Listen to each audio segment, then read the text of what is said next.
Static. A hospital corridor. Fluorescent lights hum. The floor is wet from a mop bucket that nobody moved. A woman in pale blue scrubs walks past 3 uniformed Navy officers without looking up. She carries a stethoscope in one hand and a patient chart in the other. Her shoes are worn. Her badge reads, Sarah Khan, Nursing Technician, Ward 7. One of the officers' gold stars on his collar. Chest full of ribbons, glances at her and says something to the man beside him. They both smile. She doesn't stop, doesn't flinch, doesn't turn around. She sets the chart on the nurse's station counter, picks up a pen, and writes 2 words in the incident log. The camera holds on those 2 words. Fire Phoenix. Then a gunshot, somewhere deep in the building, and the lights go out. Sarah Khan does not move like someone who is afraid. She moves like someone who has been waiting.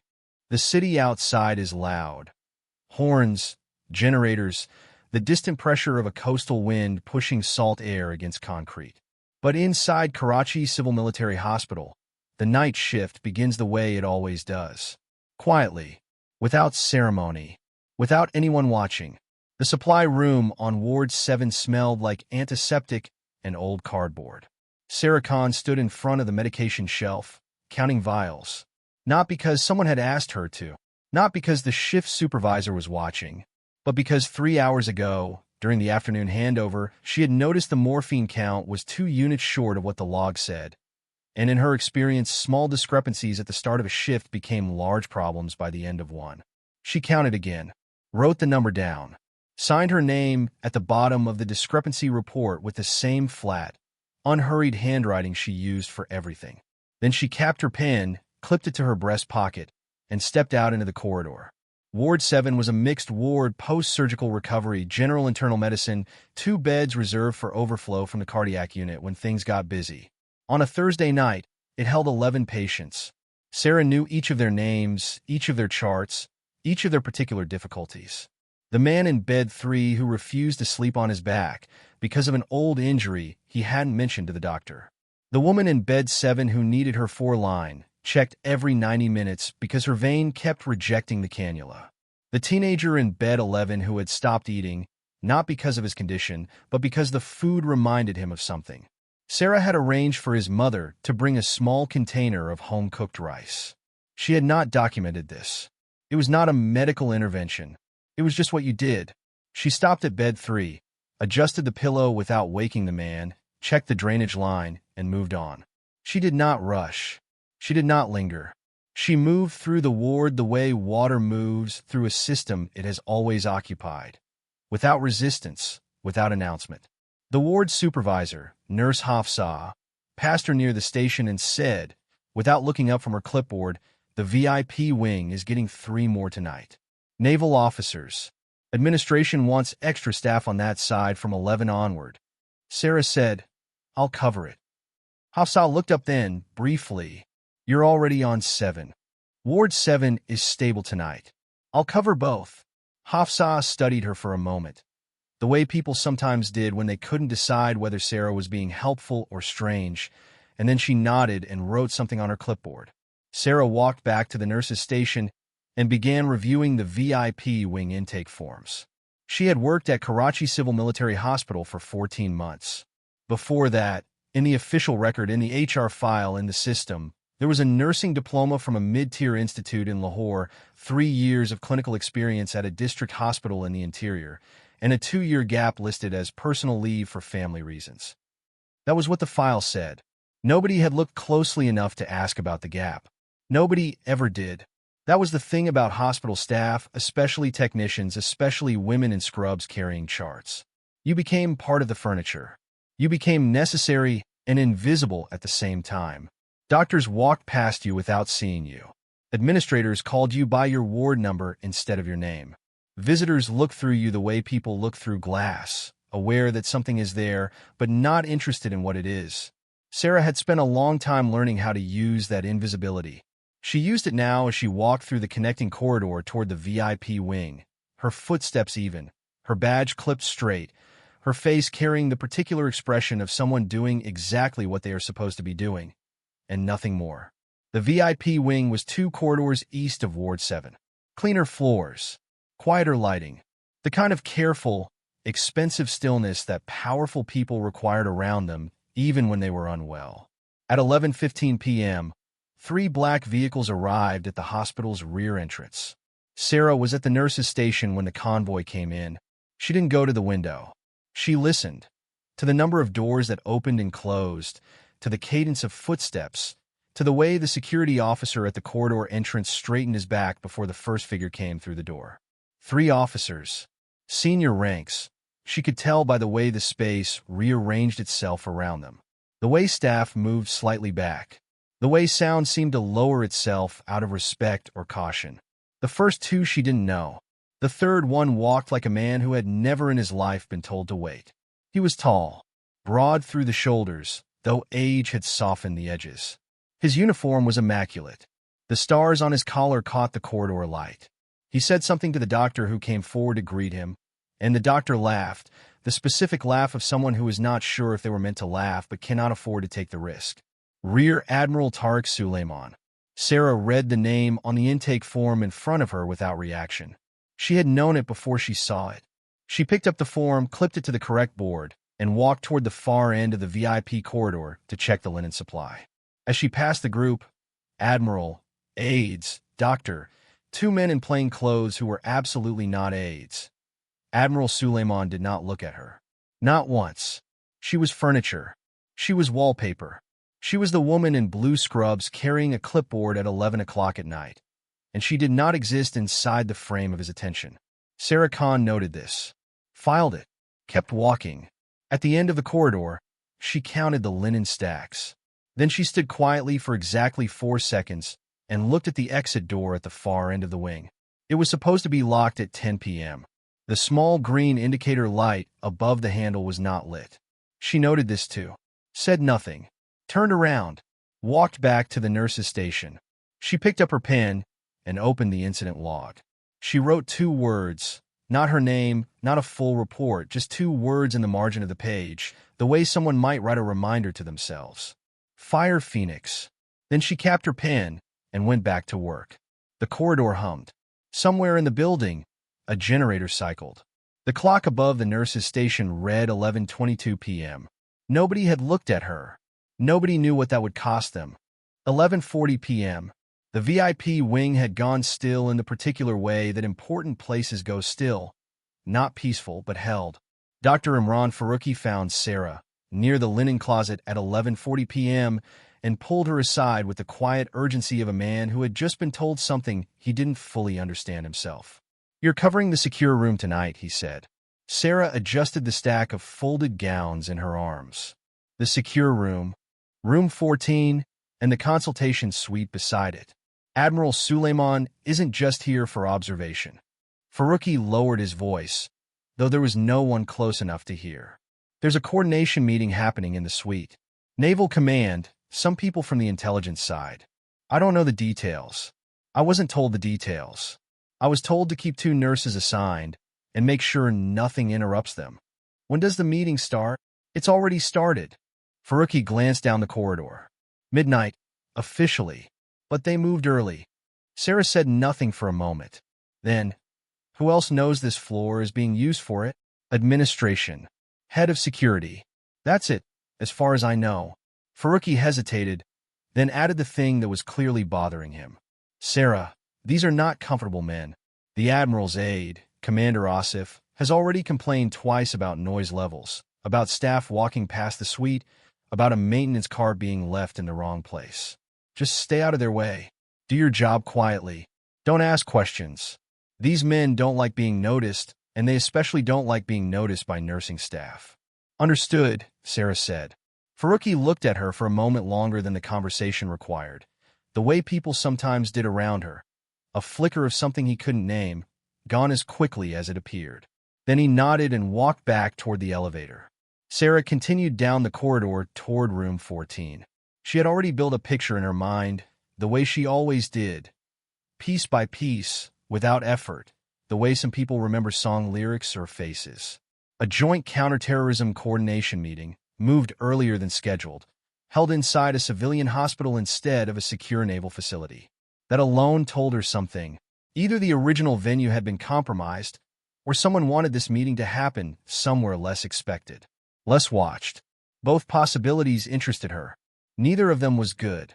She reached the consultation suite and saw Commander Asif standing just outside the door, phone pressed to his ear, speaking in the clipped, efficient tone of a man managing 3 problems at once. He was younger than the Admiral, mid-40s, sharp-jawed, the kind of officer who had built his career on precision and control. He ended the call as Sarah approached and looked at her the way Faruqi had warned her he would. Like she was an inconvenience that happened to be wearing a badge. "You're the night nurse for this wing?" "Yes, sir." "You don't enter this room." He gestured at the consultation suite door. "You don't linger in this corridor longer than necessary. If the Admiral needs anything medically, you knock twice, wait, and only enter if instructed. Is that clear?" "Yes, sir." He studied her for half a second, the same half-second everyone gave her, the half-second where a person decides you are not worth a second look, and then he turned and went back inside. Sarah stood in the corridor a moment longer than she needed to. Through the door, muffled but not fully blocked, she caught fragments. Numbers. Coordinates, maybe, though she couldn't be certain. A name repeated twice. Objective Falcon. Spoken with the particular flatness military men used for things they didn't want to sound as serious as they were. She moved on before anyone inside could sense she'd stopped. 2 intelligence officers occupied the small waiting area outside room 14. Plain clothes, but the kind of plain clothes that were a uniform in everything but name. Pressed shirts, earpieces they weren't fully concealing. One of them had a folder resting on his knee that he kept his hand flat against, even while sitting still. Sarah passed them with a tray of water glasses, set 2 on the side table without a word, and continued to the nurse's alcove at the end of the corridor. From there, she had a clean line of sight to 3 things: the consultation suite door, the fire exit at the far end of the wing, and the small monitor screen that displayed the hospital's basic security feed. 4 camera angles cycling every 8 seconds. She sat down, opened a patient chart she didn't need to review, and watched the monitor. The fire exit's indicator light was still dark. At 11:52 p.m., one of the camera angles showed a maintenance worker in a gray coverall walking through the basement corridor, pushing a supply cart. Routine, except the hospital's night maintenance roster, which Sarah had memorized the way she memorized everything, without particularly trying to. Listed only 2 men on shift tonight, and neither of them worked in gray coveralls. The hospital's contracted maintenance company issued dark blue. She watched the man for the full 8 seconds before the camera cycled away. Then she picked up her pen, and beside the chart she wasn't really reading, she wrote a small note to herself in the corner of her own notepad. Not the official log this time, just for her. Basement. Gray coverall. Cart. Check roster. She underlined it once. Then she folded the notepad, slipped it into her pocket, and stood up to begin her rounds through the wing, moving the way she always moved. Quietly, without announcement, like furniture that happened to be paying very close attention. Down the corridor, behind a closed door, Admiral Suleiman's voice rose briefly, sharp, frustrated, before dropping back into control. Sarah Khan heard none of the words clearly. She didn't need to. She already knew something in this building had started moving that shouldn't be. 12:10 a.m. The hospital had entered the particular hush of deep night. The hour when even emergency wards slow to a low hum, and every sound out of place becomes louder than it should be. Sarah finished her round through Ward 7 first, out of habit, before returning to the VIP wing. Bed 3 was sleeping on his side, the way she'd left him. Bed 7's 4-line had held. Bed 11's rice container sat empty on the bedside table. And for the first time in 3 days, the boy was asleep before midnight instead of staring at the ceiling. Small things. She registered them the way she registered everything, without needing to feel good about them. They were simply correct, and correct things did not require celebration. She returned to the VIP wing at 12:14 a.m. and went straight to the security desk near the main entrance, where a heavy-set officer named Rafiq sat half watching the monitor bank, half scrolling through his phone. "I need the maintenance roster for tonight," she said. Rafiq didn't look up immediately. "Why?" "I saw someone in the basement corridor. Gray coveralls. Our contractor uses blue." That got his attention. He set the phone down and pulled up the roster on the desktop screen. scanning it with the mild irritation of a man who didn't like being right about how boring his job usually was. 2 names tonight. Sharif and Bilal. Both on the day contract. Blue uniforms, yeah. He shrugged. Could be a subcontractor. Sometimes the AC servicing company sends their own guys, different colors. Was a servicing company scheduled tonight? Rafiq checked another screen. Took longer this time. Not that I see. Can you pull up the basement camera again? He did, reluctantly, cycling back through the last 20 minutes of footage.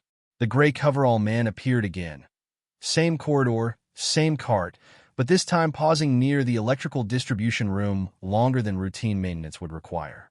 He didn't touch anything the camera could see. He simply stood there, close to the panel, for 11 seconds before continuing on. That's probably nothing, Rafiq said, in the tone of a man who wanted it to be nothing because acknowledging otherwise meant work. New guy, maybe. Doesn't know where things are yet. Can you flag it and send someone to check the electrical room? It's midnight, and I've got 4 guys covering 4 floors tonight because half the roster called in for the wedding season. Rafiq's patience was thinning, not out of malice, just fatigue. I'll note it. If it happens again, I'll send someone. Sarah didn't push. She had learned, a long time ago, exactly how far a quiet request could travel before it needed to become something louder. And she also knew that becoming louder, this early, before she had anything concrete, would only mark her as someone worth watching. That was not what she wanted tonight. Please do note it, she said, and left it there. She wrote a formal incident note before returning to her rounds. Brief, factual, unremarkable on paper. Unidentified maintenance personnel observed in basement corridor B, 12:04 a.m. Uniform inconsistent with contracted provider. Extended dwell time near electrical distribution room. Recommend follow-up. She signed it, filed it in the system. It would sit in a queue, read eventually by someone during the day's shift, filed as routine. That was fine. It existed now. That was what mattered. At 1:20 a.m., the second wrong thing found her. She was adjusting a blood pressure cuff on a patient in room 14's adjoining recovery bay. An elderly man recovering from minor cardiac surgery, unrelated to the Admiral's business, but housed in the secure wing because the hospital was short on beds, when she noticed the chart clipped to room 14's door. The room across from the recovery bay. Officially listed as occupied, patient under observation. No visitors permitted per standing hospital policy for that wing tonight. But the chart carried no name. Only a patient ID number and a note. Under authorization of Naval Liaison Office. Do not disturb without clearance. Sarah had walked past room 14 a dozen times already tonight. She had assumed, reasonably, that it held one of the plainclothes intelligence officers, resting between shifts, or perhaps a minor administrative matter unrelated to the meeting itself. At 1:22 a.m., she watched a man walk into room 14 who was not on any staff list, was not wearing hospital credentials, and had not signed the visitor log at the wing's entrance, because there was no visitor log required for a room whose existence, officially, barely registered. He was there for 11 minutes. When he left, he did not look toward the nurse's alcove. He walked with the unhurried, deliberate pace of someone who had rehearsed looking unremarkable, and Sarah, who had once been taught a long time ago, in a place and under a name she did not use anymore, exactly how to walk that way herself, recognized it immediately. She did not follow him.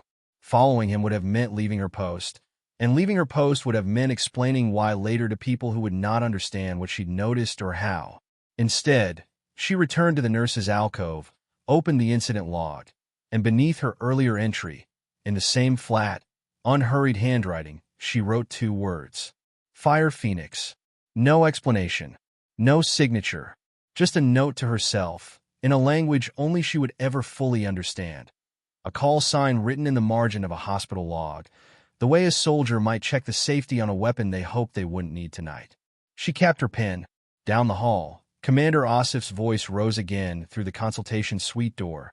Sharper this time, edged with something that sounded almost like alarm, and then dropped low and fast into a tone Sarah recognized from another life entirely. The tone men used when a plan had just changed without their permission. She closed the log book, stood, and walked toward the sound without hurrying, her face carrying the same calm, unremarkable expression it always did. But her eyes had already moved to the fire exit at the end of the corridor. The green indicator light was still dark. 1:31 a.m. Somewhere below the hospital, in a basement corridor no camera fully covered, a man in a gray coverall folded his card against the wall and checked his watch. He had exactly 16 minutes left. 2:47 a.m. The hour hospitals call the dead hour, when the body's will is weakest, when patients most often slip away, when staff run on the last reserves of a long shift. It was also, Sarah knew, the hour a professional would choose. The lights went out all at once. Not a flicker. Not the slow brownout of an overloaded circuit. A clean, total cut. The kind that meant someone had gone directly to the source and taken it down with intention. For half a second, the hospital held its breath in total darkness. Then the emergency lighting kicked in, dim amber strips along the floor and ceiling, casting everything in a color that made the corridors look like something underwater. Sarah was in the nurse's alcove when it happened. She did not gasp. She did not reach for her phone. She stood, set down the chart in her hand, and moved to the small emergency panel on the wall, which was already blinking a fault code she recognized immediately. Main and backup generator circuits, both showing interruption. Not failure. Interruption. Someone had deliberately isolated both feeds at once, which meant they knew exactly where the transfer switches were located, which meant this had been planned with access to the building schematics. 3 floors below, in the basement corridor, the man in the gray coverall was no longer pretending to service anything. The first alarm was not a fire alarm. It was the low, deliberate sound of the hospital's lockdown protocol, a tone few staff had ever heard outside of a drill, activated automatically when specific doors were forced rather than opened. Sarah heard it and understood, in the space of 2 seconds, exactly what was happening. Someone had breached the basement service entrance. The lockdown system, sensing forced entry combined with the power interruption, had triggered its own emergency response, sealing the main stairwells at each floor, a fail-safe designed to contain fire, contain smoke, contain chaos. Tonight it was containing something else, and whoever had planned this had accounted for it. She was certain of that within seconds, the way she was certain of most things that mattered, not through guesswork but through pattern. A team that took down both power feeds and forced a basement door at the same moment was not improvising. They had studied this building. They knew the lockdown would seal the stairwells, and they had already planned around it, which meant somewhere they had another way up. Down the corridor, doors began opening. Frightened voices. A patient's family member calling out for a nurse. Somewhere on the floor below, a woman screamed, short, cut off, more shock than pain. Rafiq's voice crackled over the wing's intercom, thin and panicked. All staff, this is not a drill. Repeat, this is not a drill. We have a security breach on the lower level. All staff move patients away from ground floor and basement-adjacent rooms. The intercom cut out mid-sentence. Not a power failure this time. Someone had taken the security desk. In the consultation suite, the reaction was immediate and controlled in a different way, the reaction of men who had trained for exactly this, even if none of them had expected it to happen inside a hospital. Commander Asif burst into the corridor, sidearm already in hand, his voice low and clipped as he spoke into a radio that wasn't finding a signal. Comms are down. Say again. Comms are. He looked up and saw Sarah standing near the alcove, unmoving, watching him with an expression he didn't have time to interpret. Get back, he snapped. Get into a room, lock it, stay down. Sarah didn't move. How many are with the Admiral? The question, calm, direct, entirely wrong for a nurse to be asking in that moment, made Asif pause for half a second before instinct overrode confusion. That's not your concern. Get to safety, Commander. Her voice didn't rise. It simply carried, in a register that cut through the noise around them, without needing volume. The stairwells are sealed by the lockdown protocol. That means whoever did this either has another way in, or they intend to force the stairwells manually, which will take time and noise. You have a window. Use it to consolidate, not to argue with hospital staff. Asif stared at her. For the first time that night, he actually looked at her. Something passed behind his eyes. Not recognition. Not yet. But the particular unsettled feeling of a man realizing a piece on the board had just moved in a way he hadn't accounted for. He didn't have time to chase the thought. A second scream rose from somewhere below, closer this time, and the sound of a door being struck, hard, rhythmic, deliberate, echoed up through the stairwell shaft at the end of the corridor. "Get inside," Asif said again, and this time he didn't wait for her answer. He turned back toward the consultation suite, shouting for the intelligence officers to move the Admiral to the interior room. Sarah watched him go. Then she turned in the opposite direction, toward the patients. 3 critically ill patients occupied rooms along this corridor, none of them part of the Admiral's detail. All of them simply unlucky enough to be housed on a floor that had just become a target. The elderly cardiac patient from room 14's adjoining bay. A post-operative woman 2 doors down, still sedated, unable to move on her own. A diabetic patient in the corner room whose insulin pump was tethered to a wall outlet that no longer had power. Nobody was coming for them, not in the next several minutes. Every armed man in this building was focused on one prize, and every uniformed man inside it was focused on protecting that prize. The patients were not the mission tonight, which meant they were exactly what Sarah intended to protect first. She moved to the nearest supply closet, pulled out 2 flashlights and a portable oxygen unit, and found the one person on the floor who hadn't frozen, a young ward assistant named Neha, pressed against the wall near the linen cart, eyes wide, breathing too fast. Sarah crouched slightly to meet her eyes directly. "Neha, look at me." The girl did. "We're going to move 3 patients into the interior records room. It has no windows, 1 door, and it's away from both stairwells. I need you to help me, and I need you to not stop until we're done. Can you do that?" Neha nodded. Too fast, but she nodded. "Good." Sarah handed her a flashlight. "Then let's go." Below them, in the stairwell shaft, the rhythmic striking against the sealed door continued. Patient, unhurried, the sound of men who knew they had time. Sarah Khan did not know exactly how much time. 3:02 a.m. 15 minutes since the lights went out. The hospital had stopped being a hospital and become something else. A structure with sealed corridors, frightened people, and men working their way upward with patients Sarah found more unsettling than speed would have been. The interior records room had 1 door, no windows, and thick concrete walls original to the building's construction in a decade when architects still built for permanence instead of light. Sarah had noted this room during her first week on the ward, the way she noted every room's structural properties without being asked to, an old habit that had never left her, even after she'd stopped needing it for the reasons she'd first learned it. She and Neha moved the elderly cardiac patient first, bed and all, wheeling him carefully through the amber-lit corridor while Sarah kept one eye on the stairwell door at the far end.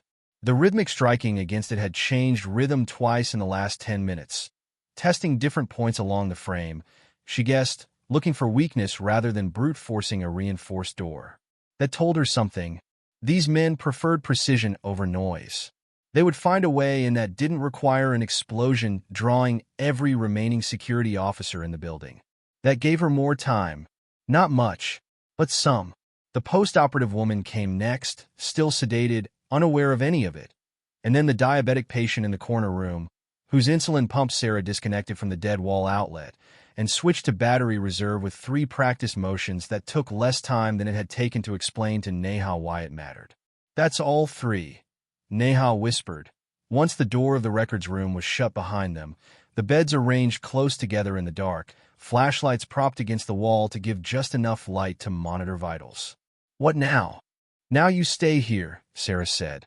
"Lock the door once I leave. Don't open it for anyone unless it's me, hospital security in uniform you recognize, or the police.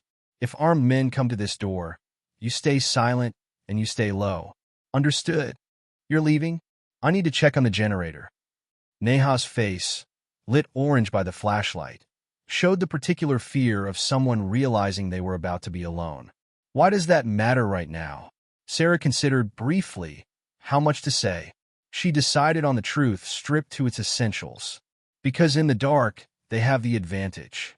Everyone in this building who isn't used to moving without light is afraid of it. The people who did this are not afraid of it. If I can bring back partial power, even just the corridor lighting and the elevator override, it takes away part of what makes them dangerous tonight. Neha didn't fully understand, but she locked the door behind Sarah anyway, because something in the way Sarah said it made argument feel unnecessary. The hospital's generator control panel sat in a mechanical room on the second floor, accessible without passing through the sealed stairwells, provided you knew the maintenance corridor that connected the two wings, a corridor built for pipes and cable runs, narrow and mostly forgotten, that Sarah had walked once during her first month on the job out of nothing more than the habit of knowing every way out of every building she worked in. She found Junaid, the night engineer, crouched in front of the panel, sweating despite the cold, trying uselessly to force a manual reset that the system wasn't accepting. "It won't take the reset," he said, not looking up, his voice cracking with the particular panic of a competent man facing a problem outside his competence. "I don't understand it. Both feeds are showing interruption, but there's no fault code. Nothing burned, nothing tripped. It's like someone just cut it manually at the transfer switch," Sarah said. "Not here. At the junction box outside, near the loading dock." Junaid looked up at her, startled. "How do you know there's a junction box at the loading dock?" "Because that's the only place two independent feeds could be isolated simultaneously without triggering a fault code here. Someone opened it, disconnected both lines by hand, and closed it again cleanly enough that your panel reads it as an interruption rather than a fault." She crouched beside him, keeping her voice level, giving him something to hold on to besides fear. "You have a spare breaker kit in that cabinet. I need 90 seconds of clean power to the second and third floor corridors and the service elevator. Not the whole building, just those. Can you do that?" Junaid stared at her. The same stare Faruqi had given her, the same half-second recalibration everyone gave her tonight, the sense of a person suddenly uncertain whether the woman in front of them was who they'd assumed. "Yes," he said. "I can do that." "Then let's go. I'll cover the door." They reached the loading dock junction box in 4 minutes, moving through the maintenance corridor in near-total darkness, Sarah's flashlight beam low and controlled, sweeping corners before they entered them, a habit Junaid noticed but didn't ask about. There wasn't time, and some part of him had already decided not to question anything this woman told him to do tonight. The junction box showed exactly what Sarah had predicted. 2 feeds disconnected by hand, clean cuts, no forcing, no damage. Professional work. Junaid worked fast, hands shaking slightly but competent, restoring the connections one at a time while Sarah stood at the corridor entrance, watching both directions, listening. At 3:19 a.m., the corridor lights on the second and third floors flickered and steadied into a dim, functional glow. Not full power. Enough. Sarah heard, from somewhere above them, a brief pause in the rhythmic striking against the sealed stairwell door, as if whoever was working it had noticed the change too, and paused to reconsider what it meant. That pause was worth more to her than the light itself. "Go back to your post," she told Junaid. "Stay near this panel. If the power drops again, don't try to fix it alone. Radio for me first, through whoever still has a working line." "How do people radio for you?" Junaid asked, half out of genuine confusion, half because some instinct told him the answer mattered. Sarah didn't answer that. She was already moving back down the maintenance corridor, toward the stairwell, toward the sound of men who had just lost part of the darkness they'd been counting on. 3:21 a.m. In the sealed stairwell, Commander Asif felt the sudden, unexplained return of dim light through the small window in the 3:24 a.m. Dim light now filled the second and third floor corridors. Not enough to feel safe, but enough to feel less blind. In the consultation suite, 4 men stood around a table that had, 20 minutes earlier, been discussing troop coordination and was now discussing survival. Sarah reached the consultation suite corridor to find Commander Asif crouched near the doorway, radio in hand, still finding nothing but static. Admiral Suleiman stood behind him, arms folded, his composure intact, but his jaw set in the particular way of a man doing everything he could not to interfere with a plan he hadn't been asked to make. The 2 intelligence officers flanked the suite's inner door, weapons drawn, watching the corridor with the tight focus of men who understood exactly how exposed they were. "The stairwell's holding," Asif was saying, mostly to himself, tracing a line on a folded floor plan someone had produced from a briefcase. "If we move now while it's still sealed, we go up, not down. Roof access, then extraction by air. Command knows our position. If I can raise anyone, The roof route is compromised, Sarah said. Every head in the corridor turned toward her. Asif straightened, and this time there was no half-second delay in his attention. He looked at her fully, sharply, the look of a man whose patience had run out somewhere in the last 20 minutes. I told you to stay in a room. The stairwell to the roof access hasn't been struck once tonight, Sarah said, keeping her voice level, keeping it factual, stripping out anything that could be mistaken for insubordination, even though that was functionally exactly what it was. Every attempt has been against the east stairwell, which leads down to the basement exit they came through. That means they already have a team positioned near the roof route, waiting for someone to use it. If you move the Admiral that way, you're walking him directly into them. You don't know that. I know they cut both power feeds at the loading dock junction box without triggering a system fault, which means they studied this building's electrical schematics in advance. A team capable of that planning would not leave the roof route unwatched. It's the obvious extraction path. They'd expect you to think of it first. Asif's expression tightened. Behind him, Admiral Suleiman had gone very still, watching the exchange with an attention he hadn't given Sarah all night. With respect, Asif said, each word clipped, I have combat command experience you do not, nurse. I don't need tactical analysis from hospital staff. Return to your post. Sarah held his gaze for a moment. Then she said simply, yes, sir, and stepped back. She did not argue further. She had learned a long time ago that the fastest way to lose an argument with a man like Asif was to keep having it. So she stopped having it. She went and did something else instead. She moved quickly but without visible urgency down the corridor to the stairwell door Asif intended to use, the west stairwell, leading to the roof access hatch 2 floors above. It was, as she'd told him, untouched, silent, which was exactly the problem. The door had a manual crash bar, standard fire code, easily forced from either side.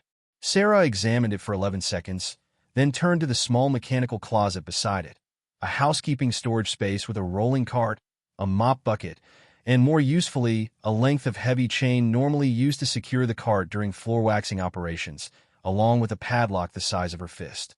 She threaded the chain through the crash bar and the adjacent door handle of the mechanical closet, looping it twice, and locked it. It would not hold forever. It would hold long enough to force anyone on the other side to make noise doing something about it. Noise that would carry, noise that would give warning. Then she pulled the fire extinguisher from its wall mount beside the door and set it against the base of the frame, angled so that anyone forcing the door from outside would knock it over before they got it fully open. A crude alarm. Nothing more. But it would buy seconds, and tonight, seconds were the only currency that mattered. She was tightening the chain's final loop when she heard footsteps behind her and turned to find Admiral Suleiman standing at the corridor's edge, alone, watching her. He had left the suite without his aide noticing, or perhaps without caring whether his aide noticed.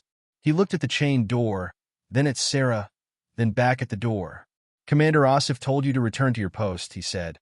It wasn't quite a question. Yes, sir. And yet, the patients on this floor are also my post, Sarah said. This door threatened them as much as it threatened you. Suleiman studied her for a long moment. The particular, assessing look of a man who had spent 30 years learning to read people quickly, and who was, for the first time tonight, finding the read more difficult than expected. What's your name? He asked. Sarah Khan. What's your training, nurse? She met his eyes without flinching, without offering more than the question required. Enough. Something flickered behind his expression. Not quite recognition. Not yet. But the first small crack in the certainty he'd walked into this hospital with, hours ago, when he hadn't looked at her at all. Before he could ask anything further, a sound came from below, sharp, metallic, the unmistakable crack of the east stairwell door finally giving way under sustained force. Suleiman's head turned toward the sound instantly, decades of instinct overriding the moment. They're through, he said. Sarah was already moving. Then we don't have much time left to be standing in a corridor, sir. 3:31 a.m. Below them, footsteps, controlled, unhurried, professional, began climbing the east stairwell. 4 men, maybe 5. Sarah Khan counted the cadence of their steps as she moved, and did the math she had done many times before, in places far from this one, under a name she had not spoken aloud in over a year. She did not like the number she arrived at. She kept moving anyway. 3:38 a.m. 7 minutes since the east stairwell gave way. Sarah had used every one of them. Repositioning patients, briefing Junaid on a fallback if the power dropped again, checking the chain door twice. Then the sound reached her that changed everything. A scream. Not the short, startled cry from earlier in the night. This one held, high and terrified, cutting through the amber-lit corridor from the direction of the ICU annex.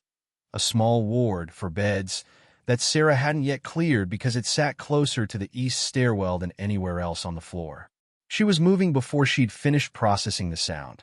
She reached the corridor junction in under 20 seconds and stopped, 12 feet back from the ICU annex entrance, taking in the scene with the flat, rapid clarity that had once been trained into her and had never fully left. A man stood in the annex doorway. Mid-30s, dressed in dark tactical clothing without insignia, a compact rifle slung but not raised, a sidearm instead pressed against the temple of a young nurse he held against his chest with his free arm locked across her collarbone. Sarah recognized her immediately. Farhat, 23 years old, 6 months into her first hospital posting, terrified in the specific, frozen way of someone who has never once imagined a night like this. Behind the man, through the annex doorway, Sarah could see 2 more of Farhat's patients still in their beds, unmoved, unable to move on their own. "Open the secure wing," the man said, his voice pitched to carry down the corridor, calm in a way that was more frightening than shouting would have been. "The one with the Admiral. You have 30 seconds, or she doesn't finish this shift." Sarah stepped forward, hands raised slowly to shoulder height, empty, visible. "There's no one else coming to negotiate with you," she said, keeping her voice level, unhurried, the same tone she'd used with Junaid, with Neha, with everyone tonight. "I'm the one you're talking to. Let's use the 30 seconds well." The man's eyes narrowed slightly, a flicker of recalibration, the same flicker she'd seen on every face tonight, except this time it came with something colder behind it. "You're not military. You're not command staff. Why are you talking to me?" "Because you already know shouting for the Admiral's people won't get you an answer in 30 seconds. I might." She kept her hands visible, kept her pace toward him slow, measured, non-threatening, 6 feet now, close enough to see the particular tension in his jaw that told her he'd done this before, that this wasn't panic, this was procedure. "You're running a hostage lever to force entry because your team lost time on the east stairwell. That means your original plan didn't account for delay, which means your extraction window is closing faster than you'd like, which means you don't actually want to spend more time here than you have to." 20 seconds. "I'm not going to open that door," Sarah said, still moving, still calm. "Not because I don't value her life. Because I can't. I don't have the authorization, and pretending otherwise wastes both our time. But I can give you something else. A way out that doesn't end with you holding a body you don't need." The man's grip on Farhat tightened slightly. Farhat made a small, choked sound. Sarah didn't look at her. Looking at her would have given the man something to react to. Instead, she kept her eyes on him, 5 feet away now, close enough that the geometry of the room had started to matter. 10 seconds. "There's a service elevator 2 corridors east," Sarah said, the lie built with the precision of someone who had built lies like this before, under worse pressure than this. "It bypasses the sealed stairwells. It's how the maintenance staff moves between floors during lockdown. If your team is still trying to force stairwell doors, that's the mistake costing you time, not me. For a fraction of a second. Less than a second, the kind of gap only someone trained to look for it would catch." The man's eyes shifted, weighing the offer, recalculating. That fraction of a second was what Sarah had been building towards since she raised her hands. She caught Neha's eye through the annex doorway. The girl had followed her, against instruction, and was crouched just inside the frame, exactly where Sarah had silently positioned her to be 3 seconds earlier, with nothing more than a glance and a small motion of her hand that looked, to anyone else, like nothing at all. Neha pulled the fire door. It swung hard on its hinge spring, slamming into the frame with a crash loud enough to break concentration. And in the half-second the man's attention flickered toward the sound, Sarah closed the last 5 feet, drove her forearm up and across his gun arm, and twisted Farhat free of his grip in one motion that looked, to anyone watching, less like violence and more like something closer to instinct. The man recovered fast, faster than most people would have, and the strike he threw in return caught Sarah across the ribs with the flat, brutal force of someone who had been trained to hit exactly there, exactly hard enough. Something cracked. Sarah felt it clearly, distantly, the way pain sometimes arrives a half-second behind the event itself. She did not make a sound. She drove her elbow down and back, connecting with enough force to buy the 2 seconds she needed, and shoved Farhat bodily through the annex doorway toward Neha, who caught her and pulled her back into the ward.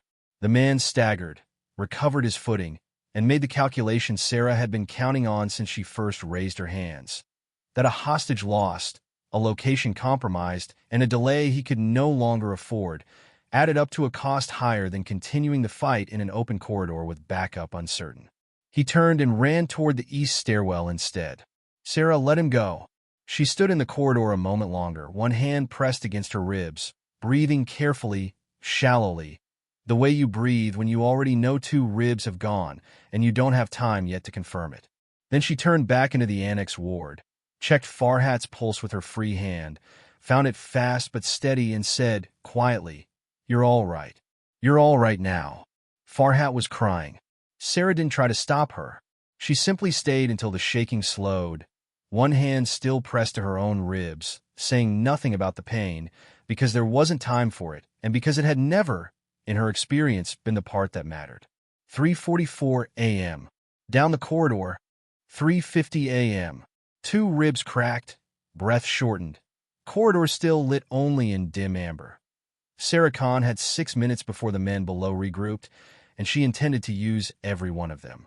She found Admiral Suleiman still standing at the corridor junction, watching her with an expression that had shed most of its earlier composure. He didn't ask if she was hurt. He seemed to understand, correctly, that the question would not be welcomed and would not change what happened next. "How many are left?" he asked instead. "The one who took Farhat is running back to regroup with whoever's still on the east stairwell. That leaves at least 2 more. The one who cut the power at the junction box, and whoever's covering the basement exit for extraction." Sarah kept one arm pressed lightly against her ribs, breathing in careful, shallow pulls that didn't show on her face. They're professionals, but they're not unlimited. They planned for a fast breach and extraction. Every minute past their window is a minute they didn't plan for. "You keep talking like you've read their plan." "I've read plans like it before," Sarah said, and left it there. Suleiman didn't press. Something in his face told her he'd already stopped expecting a full answer and started, instead, simply watching what she did next. What she did next was find Junaid. He was still crouched near the generator panel on the 2nd floor, exactly where she'd told him to stay, and he startled when she appeared out of the dim corridor, one hand pressed to her side. "I need the wing's intercom system," Sarah said. "Not the emergency broadcast, the internal paging line, the one that routes to speakers on every floor. It's on backup power, should still work." "Why?" "Because the man in the basement, the one who cut your junction box, he's still down there, and he thinks this building is dark and silent except for the parts he's controlling. I want to take that away from him." She had him route the paging system through the small handset at the nurse call station, and then she did something that made Junaid frown in confusion until he understood it. She began triggering, one at a time, a sequence of paging tones and low-volume announcements across different floors. A code call to the West Wing, a maintenance page to the East Stairwell landing, a patient transport request to the basement corridor itself. Each one timed a few seconds apart, each one designed not to warn anyone, but to sound, to a man listening in the dark, like normal hospital movement resuming. Staff returning. Systems coming back online. Attention converging on parts of the building he hadn't accounted for. "You're making noise to move him," Junaid said slowly, understanding arriving late, but arriving. "I'm making him choose between staying still and losing his exit, or moving and giving away his position." Sarah's voice was steady despite the effort it clearly cost her to keep breathing evenly while speaking. "Professionals don't like uncertainty. Give them enough of it, and they make decisions faster than they should." It worked exactly as she predicted, though not quite the way she expected. The man from the basement, the one in the gray coverall, the one who had first caught Sarah's attention nearly 4 hours earlier standing too long beside an electrical panel, reappeared not in the basement, but on the second floor, moving fast and low through the maintenance corridor Sarah herself had used to reach the generator room. He rounded the corner and found her standing at the junction with Junaid. And for a fraction of a second, something passed between them that had nothing to do with weapons at all. Recognition. Sarah had flagged him hours ago, a nameless note in an incident log, a discrepancy in uniform color nobody had chased down.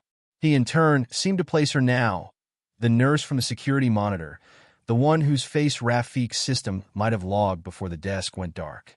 He raised the compact weapon slung at his side, but he hesitated, a full half-second of hesitation, the kind that came from a man realizing the situation in front of him didn't match anything in his briefing.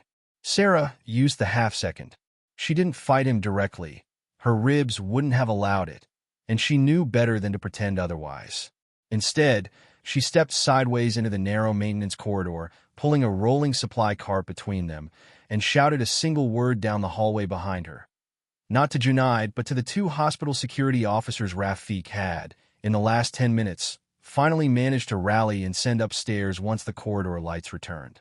Here, the 2 officers arrived within seconds, weapons raised, and the man, caught between a blocked retreat, an unfamiliar civilian who had somehow anticipated his position, and 2 armed officers closing from behind, made the same calculation his colleague had made outside the ICU annex 20 minutes earlier.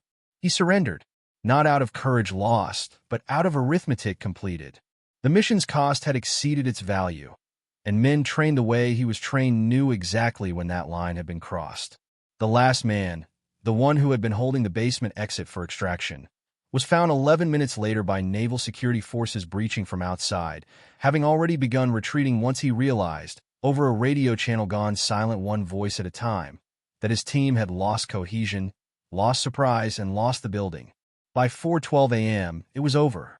Naval personnel moved through the hospital in tactical formation, checking floor after floor, finding patients moved to safety, staff frightened but alive, and a building that had, against every reasonable expectation, held. They found Sarah Khan sitting on the floor of Ward 7's nurses' station, back against the wall, one hand pressed to a compress taped hard against her ribs, a half-finished incident report resting on her knee. She was filling it out in the same flat, unhurried handwriting she used for everything. A young naval officer, moving through with his team, stopped and stared at her for a moment. This woman in scrubs, sitting quietly amid the aftermath, writing a report instead of asking for help. "Ma'am," he said. "Are you injured?" "2 cracked ribs," Sarah said, not looking up. "It's noted in the report." He didn't quite know what to say to that. He moved on, because there were other rooms to check, other people to account for. Sarah finished the sentence she was writing, capped her pen, and set the report on the counter. Then, for the first time since 2:47 a.m., 5:30 a.m., the hospital had begun its long return to ordinary function. Generators fully restored, patients accounted for, naval security handing the building back to civilian police for processing. Dawn was still an hour away, but the corridors had lost the amber, underwater quality of the night's worst hours. Commander Asif found Sarah first. He came to Ward 7 alone, without his radio, without the clipped urgency he'd carried all night. He stood at the edge of the nurses' station for a moment before speaking, and when he did, his voice carried none of the condescension from 4 hours earlier. "I ran your name through 2 systems while the building was still being cleared," he said. "Standard procedure, after tonight. I wanted to know who I'd been giving orders to." Sarah didn't look up from the supply inventory she was quietly restocking, the kind of task that didn't need doing yet but gave her hand something to do that wasn't sitting still with cracked ribs and nothing to occupy her mind. And both systems returned the same thing. Nursing technician. 14 months tenure. Clean record. Asif paused. Nothing else. No flags, no cross-references, nothing that explains anything I watched you do tonight. "Then the systems answered your question," Sarah said. "They didn't," Asif said, quieter now. "That's the problem." He didn't ask anything further. He simply stood there a moment longer, the way a man stands when he's decided a question isn't his to ask, and then he nodded once, not quite an apology, not quite a thank you, something in the narrow space between the two, and walked back toward the consultation suite. Admiral Suleiman came 20 minutes later. He found her in the small break room off Ward 7, sitting alone at a table with a cup of tea she hadn't touched, the compress on her ribs now properly bandaged by a colleague who'd insisted, over Sarah's mild protest, on doing it correctly instead of letting her manage it one-handed in a supply closet. He sat down across from her without asking permission, which was, Sarah noted, entirely in character for a man of his rank and history. For a moment, neither of them spoke.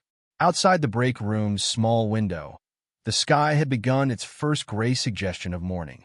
"Commander Asif tells me your file is clean," Suleiman said finally. 14 months, no flags, nothing unusual. "That's correct. I don't believe it." Sarah met his eyes for the first time since he'd sat down. She said nothing. "I've spent 31 years around people who move the way you move tonight," Suleiman continued. "The way you read that stairwell. The way you handled the man with the hostage. Not like someone improvising out of fear, but like someone running a sequence they'd run before. I've commanded operators who couldn't have done better under those conditions, and most of them would have done worse." He leaned back slightly. "I don't say that as flattery, nurse. I say it because I need to understand what I'm looking at." "You're looking at a nurse who didn't want anyone to die tonight," Sarah said. "That's all it needs to be." "That's not an answer. It's the only one I'm required to give you." Something in her tone, not defiant, not cold, simply final, made Suleiman pause. He studied her for a long moment, the same assessing look from the corridor hours earlier, except now it carried none of the certainty it had carried then. "There's a call sign," he said slowly, "logged in this hospital's incident system twice tonight. Written into the margins of an internal log, not the official report. The kind of thing a clerk wouldn't think twice about, unless they happened to also have clearance to recognize what they were looking at." He held her gaze. "I have that clearance, Ms. Khan. I've had it a long time." Sarah didn't move. "I'd like to hear you say it," Suleiman said. "Not because I doubt what I read. Because I want to see if you'll say it to my face, the way you didn't shy away from anything else tonight." The break room was very quiet. Somewhere down the corridor, the ordinary sounds of a hospital resuming its ordinary rhythm had started again. A cart wheel squeaking, a distant voice asking for a chart. Sarah set down the tea she hadn't drunk. "Fire Phoenix," she said. She said it the way she'd said everything else tonight, without weight, without performance, a fact stated because a fact had been asked for. The smile Admiral Suleiman had worn in the corridor 11 hours ago. The small, dismissive smile he hadn't even meant as an insult, simply the reflexive courtesy of a powerful man passing someone he had no reason to notice, was entirely gone now, and had been gone, Sarah suspected, since somewhere around 3:31 a.m. He didn't apologize. She hadn't expected him to, and wouldn't have wanted it if he had. An apology would have made the night about his mistake instead of about the people who'd nearly been hurt by it. Instead, he asked the only question that mattered to him now. "Why are you here?" he said. "A technician's badge. 14 months on a ward. Whatever you were before this. Why here?" Sarah considered the question for a moment, not because she didn't know the answer, but because she was deciding how much of it belonged to him. "Because this is where I work now," she said. That was all. Suleiman waited for more. It didn't come, and after a long moment, he understood that it wasn't going to, and that pressing further would cost him something he didn't have the right to take from her. He stood, straightened his uniform out of old habit, and looked down at her one last time. Not with the dismissiveness of the corridor, and not quite with the assessing calculation of the break room either, but with something closer to plain respect, offered without ceremony because ceremony was not what she wanted. "Get some rest, Miss Khan," he said. "Yes, sir," Sarah said, and picked her tea back up, now gone cold. He left without another word. 6:04 a.m. The sun had not yet risen, but the sky outside the break room window had turned the pale gray of morning arriving without permission. Sarah Khan sat alone with a cold cup of tea, 2 cracked ribs, and a shift that technically still had 2 hours left on it. She finished the tea anyway. 3 days later, Karachi Civil Military Hospital, 6:50 p.m. The evening handover on Ward 7, the same as it had been for 14 months before, the same as it would be for however long came after. The bruising along Sarah's ribs had gone from deep purple to a duller, greenish yellow, The kind of color that meant healing but still ached when she reached too far for the top shelf of the supply cabinet. She'd been cleared for light duty only, per hospital policy, which meant she moved slower than usual through her rounds, and which she found, privately, more irritating than the pain itself. The ward had returned to its ordinary rhythm faster than she'd expected. Bed 3 had been discharged the day before, walking out under his own power, still favoring the side he'd never explained.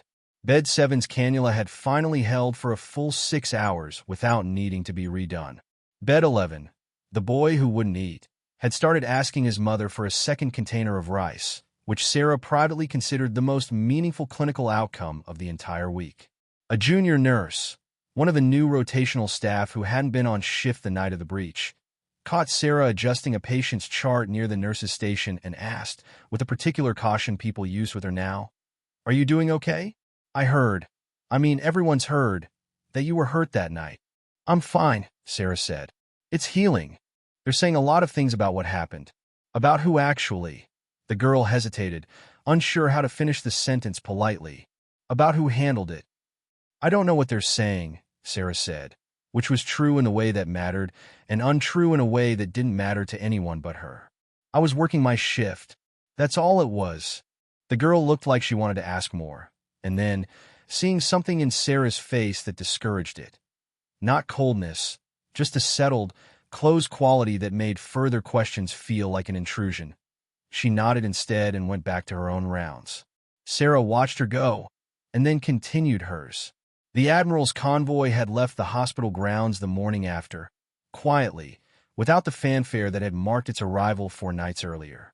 Commander Asif had left with it, and had not, as far as Sarah knew, spoken to anyone on Ward 7 again. The consultation suite had been cleared out entirely. Furniture returned to storage, the room reassigned back to general use within 48 hours, as though the 4 hours it had briefly held a classified operation had never happened at all.